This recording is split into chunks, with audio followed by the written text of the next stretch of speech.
Hello friends, welcome to my YouTube channel.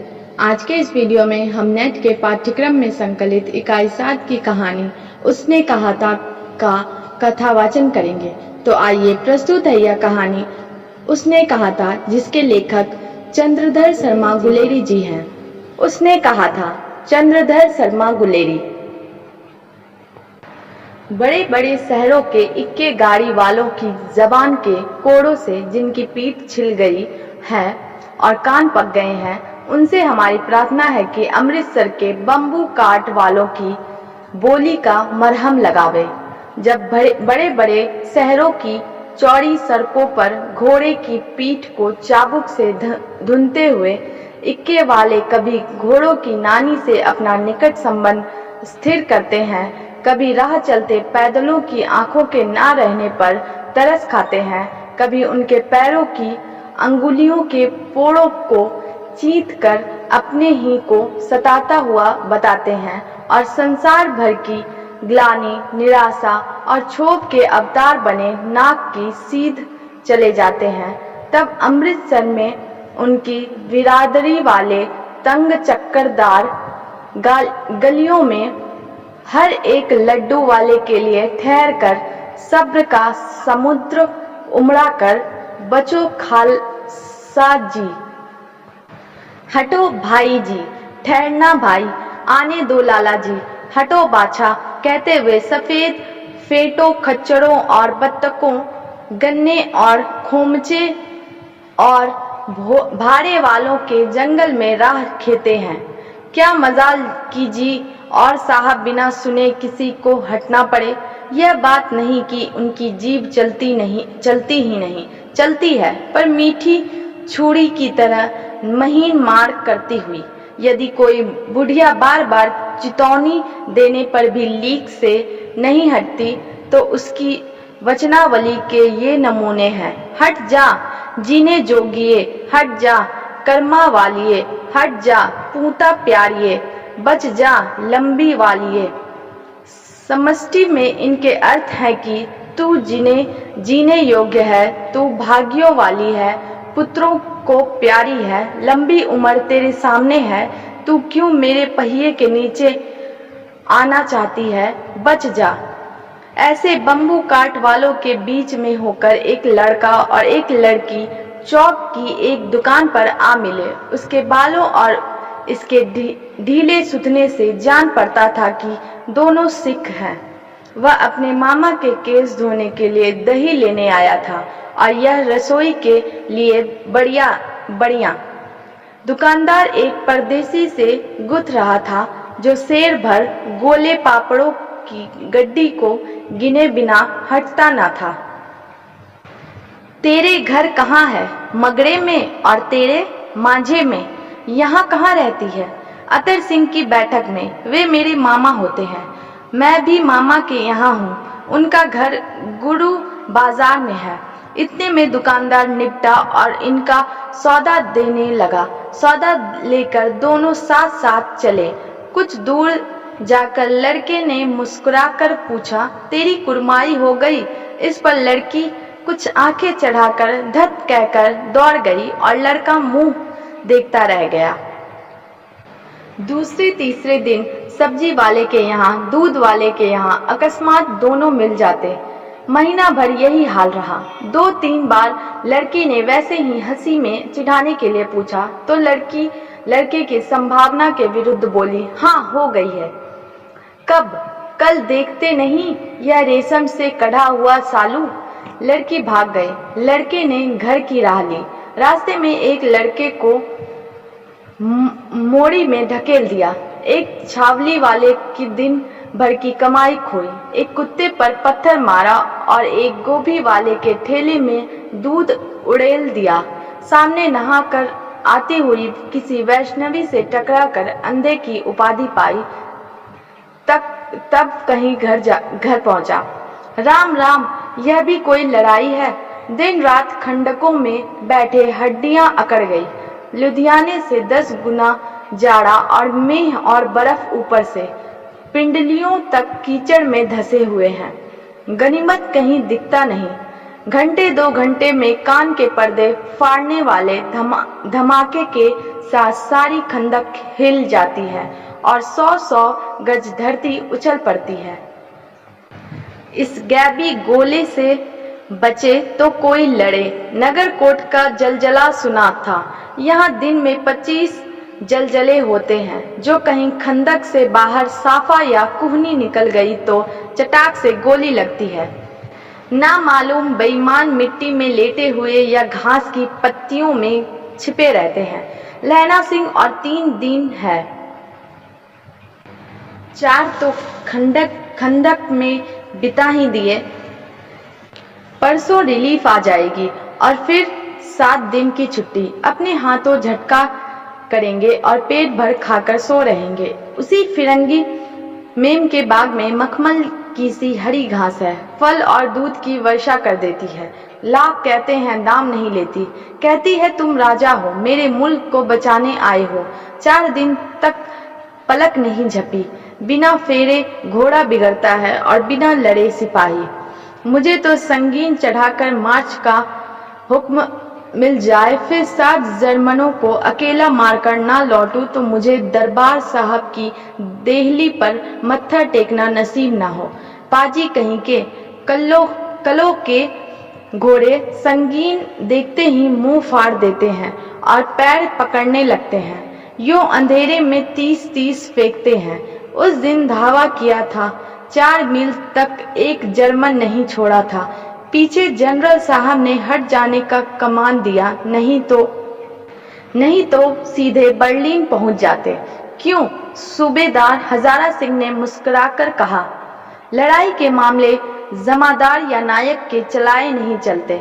बड़े अफसर दूर की सोचते हैं। 300 मील का सामना है, एक तरफ बढ़ गए तो क्या होगा? सूबेदार जी सच है, लहना सिंह बोला, पर करे क्या? हड्डियों में तो जाड़ा धंस गया है।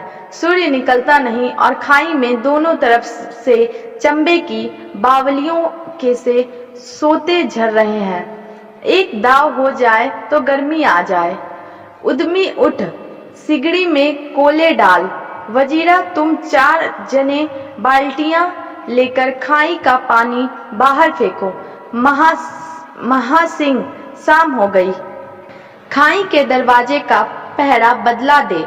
यह कहते हुए सूबेदार सारी खंदक में चक्कर लगाने लगा। वजीरा सिंह पलटन का विदूषक था। बाल्टी में गंदला पानी लेकर खाई के बाहर फेंकता हुआ बोला, मैं पाधा बन गया हूँ। करो जर्मनी के बादशाह का तर्पण। इस पर सब खिलखिलाकर हंस पड़े और उदासी के बादल फट गए। लैना सिंह ने दूसरी बाल्टी भर उसके हाथ में देकर कहा, अपनी बाड़ी के खरबूजों में पानी दो। ऐसा खाद पानी पंजाब भर में नहीं मिलेगा। हाँ, देश क्या है, स्वर्ग है। मैं तो लड़ाई के बाद सरकार से 10 घूमा जमीन यहाँ मांग लूंगा और फलों के बूटे लगाऊंगा। लाडो होड़ा को भी यहाँ बुला लोगे, या वही दूध पिलाने वाली फिरंगी मेम चुप कर यहाँ वालों को शर्म नहीं। देश देश की चाल है। आज तक मैं उसे समझा ना सका कि सिख तंबाकू नहीं पीते, वह सिगरेट देने में हट करती है, ओंठों में लगाना चाहती है और मैं पीछे हटता हूँ तो समझती है राजा बुरा मान गया, अब मेरे मुल्क के लिए लड़ेगा नहीं। अच्छा, अब बोधा सिंह कैसा है? अच्छा है, जैसा मैं जानता ही ना हूँ। रात भर तुम अपने दोनों कंबल उसे उठाते हो और आप सिकरी के सहारे गुजर करते हो। उसके पहरे पर आप पहरा दे आते हो। अपनी सूखी लकड़ी के तख्ते पर उसे सुलाते हो और आप कीचड़ में पड़े रहते हो। कहीं तुम न मांदे पड़ जाना। जाड़ा क्या है, मौत है, और निमोनिया से मरने वालों को मुरब्बे नहीं मिला करते। मेरा डर मत करो, मैं तो बुलेल की खड्ड के किनारे मरूंगा। भाई कीरत सिंह की गोदी में मेरा सिर होगा और मेरे हाथ के लगाए हुए आंगन के पेड़ की छाया होगी। वजीरा सिंह ने त्योड़ी चढ़ाकर कहा, क्या मरने मारने की बात लगाई है? मरे जर्मनी और तुरक। हाँ भाइयों, कैसे? दिल्ली शहर ते पिसौड़ नू जांदिए, कर लेना लोंगो दा बपार मड़िए, कर लेना लाड़े दा सौदा अड़िए, ओए लाना चटका कदवे नू, कद बनाया ये मजेदार गोड़िए, हुण लाना चटका कदवे नू। कौन जानता था कि दाढ़ियों वाले घरबारी सिख ऐसा लुच्चों का गीत गाएंगे, पर सारी खंदक इस गीत से गूंज उठी और सिपाही फिर ताजे हो गए, मानो 4 दिन से सोते और मौज ही करते रहे हों। दोपहर रात हो गई, अंधेरा है, सन्नाटा छाया हुआ है। बोधा सिंह खाली बिस्कुटों के 3 टीनों पर अपने दोनों कंबल बिछाकर और लहना सिंह के 2 कंबल और एक बरान कोट ओढ़कर सो रहा है। लहना सिंह पहरे पर खड़ा हुआ है, एक आंख खाई के मुंह पर है और एक बोधा सिंह के दुबले शरीर पर बोधा सिंह कराहा। क्यों बोधा सिंह भाई, क्या है? पानी पिला दो। लहना सिंह ने कटोरा उसके मुंह से लगाकर पूछा। कहो कैसे हो? पानी पीकर बोधा बोला। कंपनी छूट रही है, रोम रोम में तार दौड़ रहे हैं, दांत बज रहे हैं। अच्छा मेरी जर्सी पहन लो। और तुम? मेरे पास सिगड़ी है और मुझे गर्मी लगती है, पसीना आ रहा है। ना, मैं नहीं पहनता, 4 दिन से तुम मेरे लिए। हाँ याद आई, मेरे पास दूसरी गरम जर्सी है, आज सवेरे ही आई है, विलायत से मेमे बुनकर भेज रही है। गुरु उनका भला करे। यो कहकर लहना अपना कोट उतारकर जर्सी उतारने लगा। सच कहते हो? और नहीं झूठ। यो कहकर ना ही करते बोधा को उसने जबरदस्ती जर्सी पहना दी और आप खाकी कोट जीन का कुर्ता भर पहनकर पहरे पर आप खड़ा हुआ। मेम की जर्सी की कथा केवल कथा थी। आधा घंटा बीता, इतने में खाई के मुंह से आवाज आई, सूबेदार हजारा सिंह। कौन? लप्टन साहब। हुकुम हुजूर, कहकर सूबेदार तनकर फौजी सलाम करके सामने हुआ। देखो, इसी समय धावा करना होगा। मील भर की दूरी पर पूरब के कोने में एक जर्मन खाई है, उसमें 50 से जियादह जर्मन नहीं है। इन पेड़ों के नीचे नीचे 2 खेत काटकर रास्ता है, 3-4 घुमाव है, जहाँ मोड़ है वहाँ 15 जवान खड़े कर आया हूँ। तुम यहाँ 10 आदमी को छोड़कर सबको साथ ले उनसे जा मिलो, खंदक छीनकर वहीं जब तक तो दूसरा हुक्म ना मिले डटे रहो, हम यहाँ रहेगा। जो हुक्म। चुपचाप सब तैयार हो गए। बोधा भी कंबल उतार कर चलने लगा। तब लहना सिंह ने उसे रोका। लहना सिंह आगे हुआ तो बोधा के बाप सूबेदार ने उंगली से बोधा की ओर इशारा किया। लहना सिंह समझकर चुप हो गया। पीछे 10 आदमी कौन रहे, इस पर बड़ी हुज्जत हुई। कोई रहना न चाहता था। समझा बुझाकर सूबेदार ने मार्च किया। लेफ्टिनेंट साहब लहना की सिगड़ी के पास मुंह फेर कर खड़े हो गए और जेब से सिगरेट निकालकर सुलगाने लगा। 10 मिनट बाद उन्होंने लहना की ओर हाथ बढ़ाकर कहा, ले तू भी पियो। आंखें मारते मारते लहना सिंह सब समझ गया। मुंह का भाव छिपाकर बोला, लाओ साहब। हाथ आगे करते ही उसने सिगड़ी के उजाड़े में साहब का मुंह देखा, बाल देखे, तब उसका माथा ठनका। लप्टन साहब के पट्टियों वाले बाल एक दिन में कहाँ उड़ गए और उनकी जगह कैदियों से कटे हुए बाल कहाँ से आए? शायद साहब शराब पिए हुए हैं और उन्हें बाल काटने का मौका मिल गया है। लहना सिंह ने जांचना चाहा। लेफ्टिनेंट साहब 5 वर्ष से उसके रेजिमेंट में थे। क्यों साहब, हम लोग हिंदुस्तान कब जाएंगे? लड़ाई खत्म होने पर। क्यों, क्या यह देश पसंद नहीं?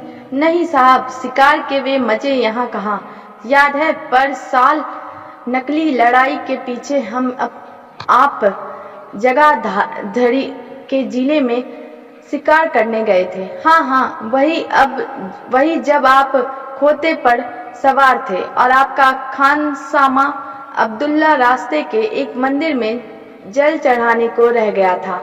बेशक पाजी कहीं का, सामने से वह नील गाय निकली, ऐसी बड़ी कि मैंने कभी ना देखी थी, और आपको एक गोली कंधे में लगी और पुट्ठे में निकली।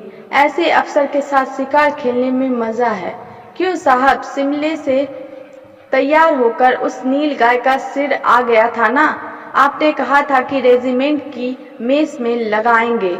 हाँ, पर मैंने वह विलायत भेज दिया। ऐसे बड़े बड़े सिंह 2-2 फुट के तो होंगे। हाँ लहना सिंह 2 फुट 4 इंच के थे। तुमने सिगरेट नहीं पिया? पीता हूँ साहब, दिया सलाई ले आता हूँ, कहकर लहना सिंह खंदक में घुसा। अब उसे संदेह नहीं रहा था। उसने झटपट निश्चय कर लिया कि क्या करना चाहिए।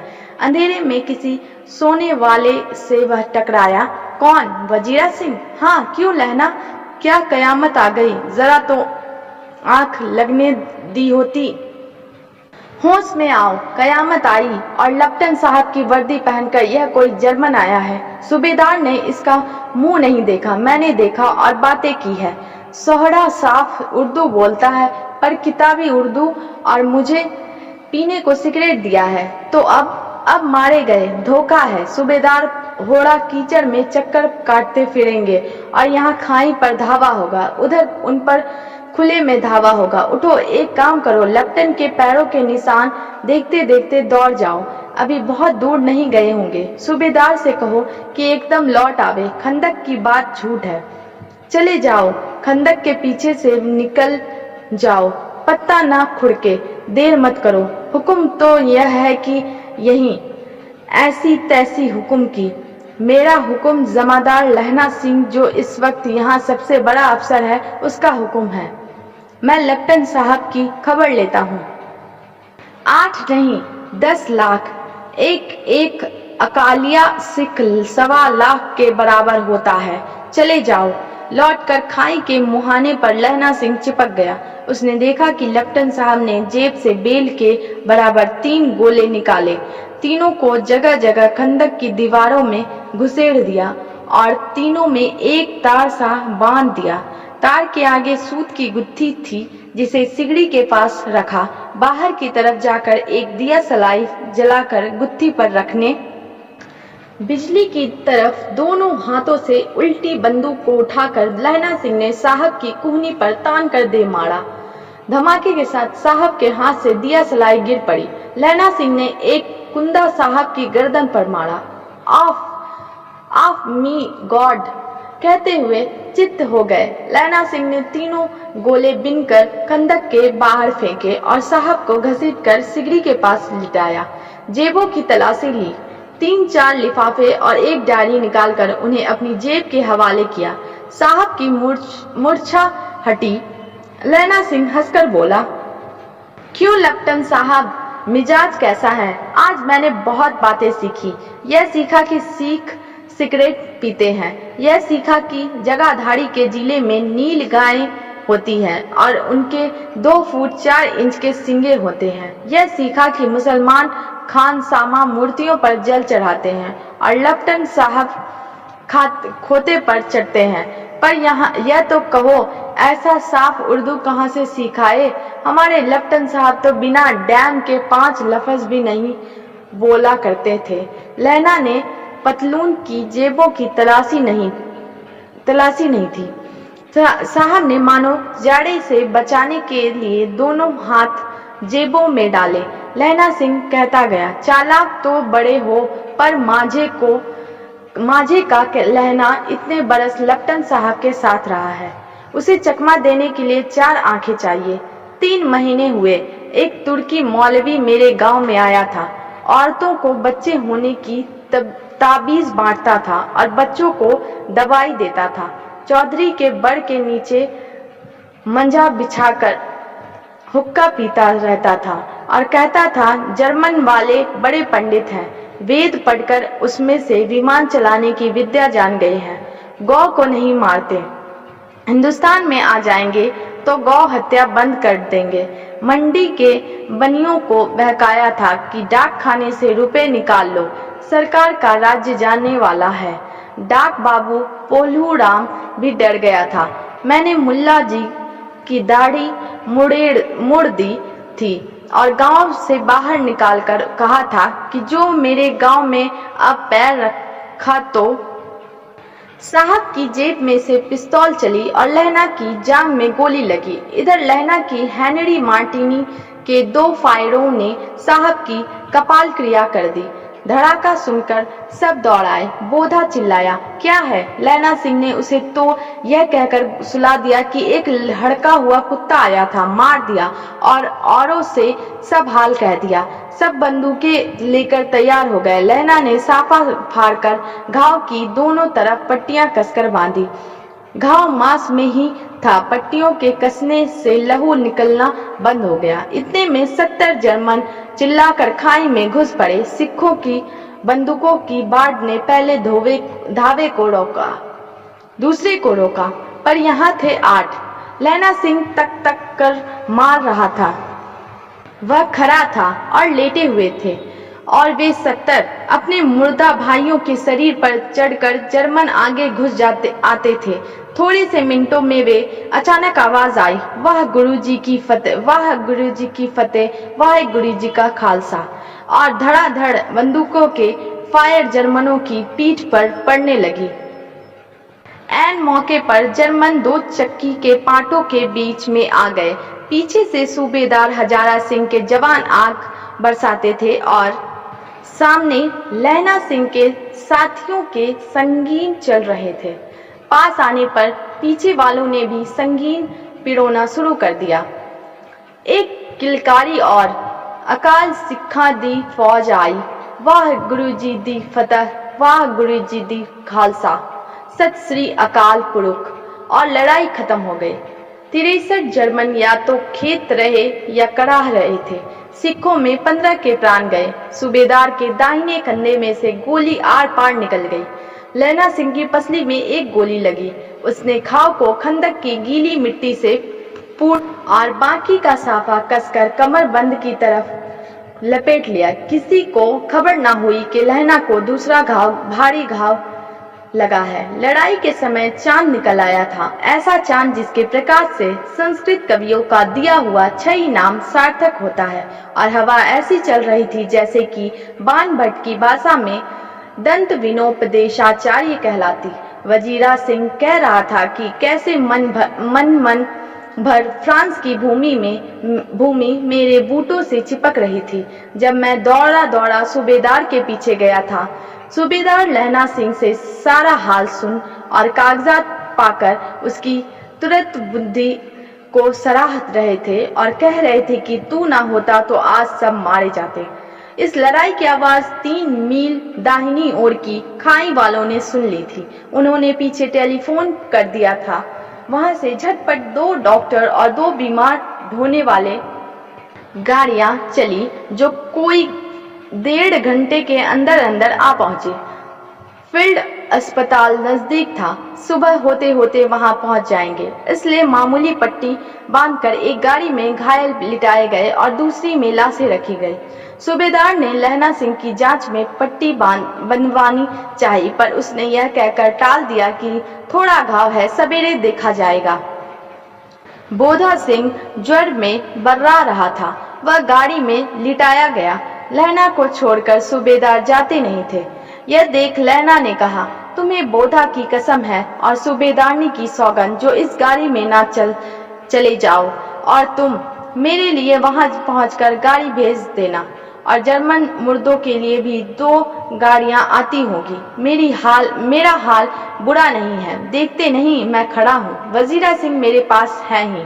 अच्छा, पर बोधा गाड़ी पर लेट गया, भला आप भी चढ़ा जाओ। सुनिए तो सूबेदारनी होड़ा को चिट्ठी लिखो तो मेरा मत्था टेकना लिख देना, और जब घर जाओ तो कह देना कि मुझे जो उसने कहा था वह मैंने कर दिया।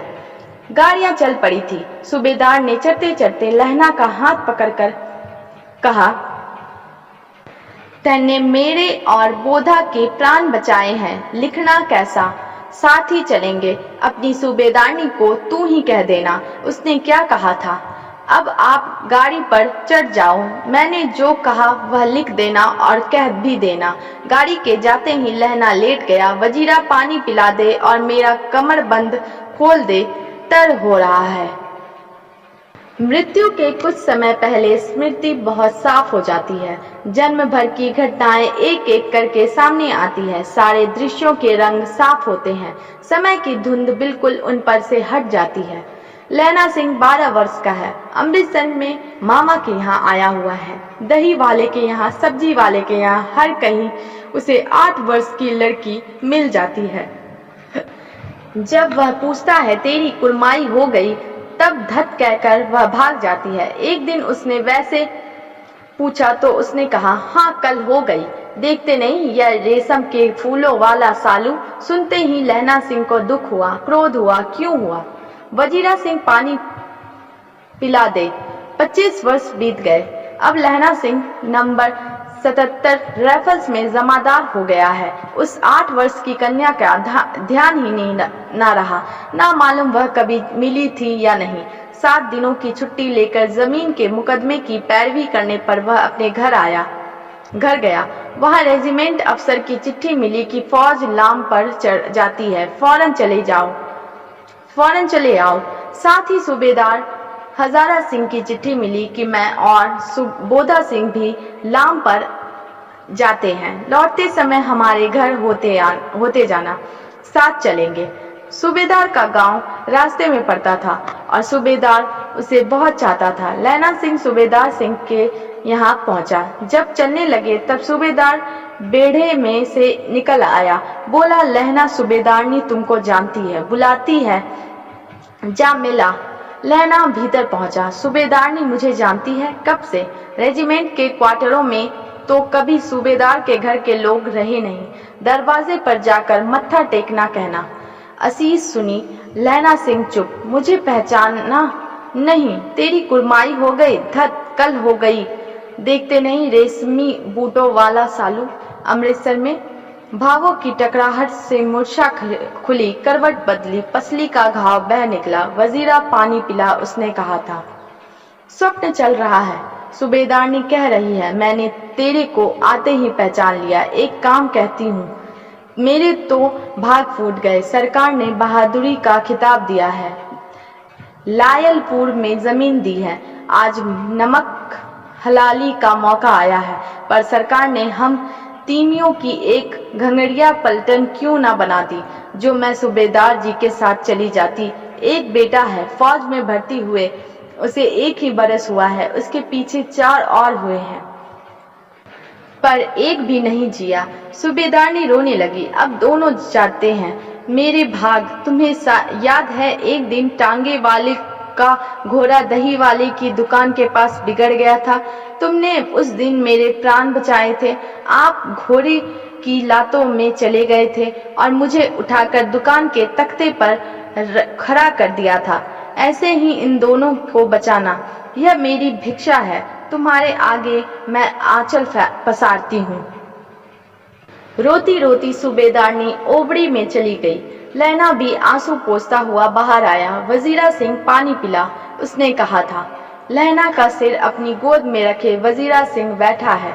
जब मांगता है तब पानी पिला देता है। 8 घंटे तक लैना चुप रहा, फिर बोला, कौन? कीरत सिंह? वजीरा ने कुछ समझकर कहा, हाँ भैया, मुझे और ऊंचा कर ले,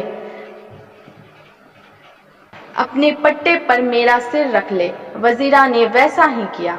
हाँ अब ठीक है, पानी पिला दे बस। अब के हाड़ में यह आम खूब फलेगा। चाचा भतीजा दोनों यहीं बैठकर आम खाना। जितना बड़ा भतीजा है उतना ही यह आम है।